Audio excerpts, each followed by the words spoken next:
are back. A little math in the real world, and we have changed locations. Mitchell, tell us where we are. This is the most amazing place I've been in a long time. It's really neat down here. So we are standing in the Tejon Creek watershed. Okay.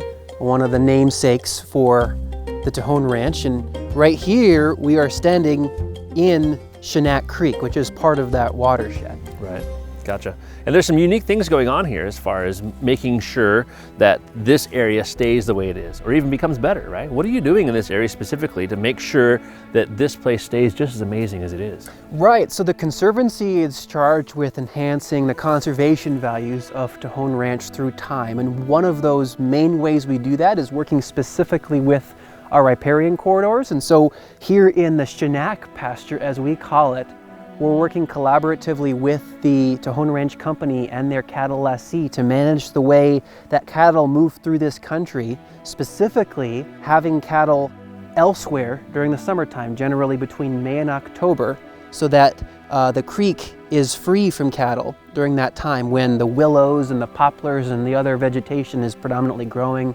and really sensitive. And simply by keeping the cattle out of the creek during the summertime, we see a really, really strong response. This is an area that we've been managing for about 3-4 years now.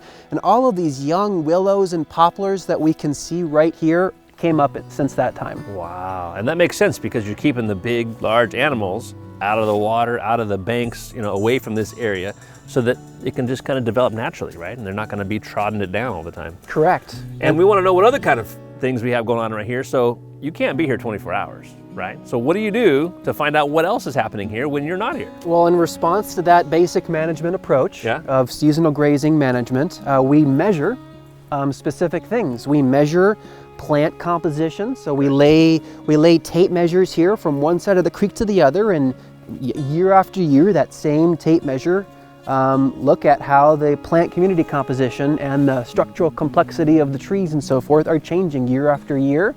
We monitor birds and we monitor reptiles and frogs and things like that. Yeah. And then we also monitor wildlife. Yeah. And so to that end, we have some wildlife cameras. Yeah, let's see one right now. Yeah, we have a wildlife camera right here. Sure.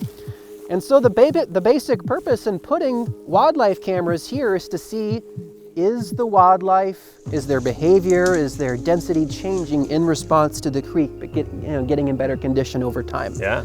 Yeah. And so to that end, I'll go ahead and hand it over to Maggie, right? Meg, what are we going to do here? We're going to make sure this thing's working right? Yeah, I'm going to demonstrate how we come and we check the cameras. Let's see. And so this is just monitoring whatever wildlife. It's triggered by motion, is that correct? Yes, these are motion detecting, so anything that passes by, it'll detect it. Day or night, right? Yes, day or night. Okay. So basically we just open them and we turn them on. We check we check to see if they're full or not. And when you're talking about full, if the memory card is full of the memory videos card that it's taken. Exactly.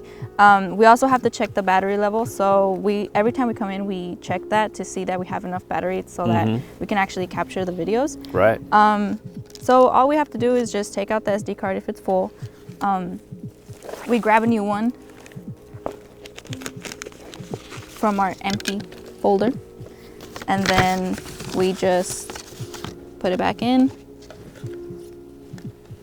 And then the real work begins on your part, right? Because you got to sift through all the data that it's collected yes. and figure out which ones are the same animal coming by 17 times in a night, or exactly. a new species or a new different type of animal coming by.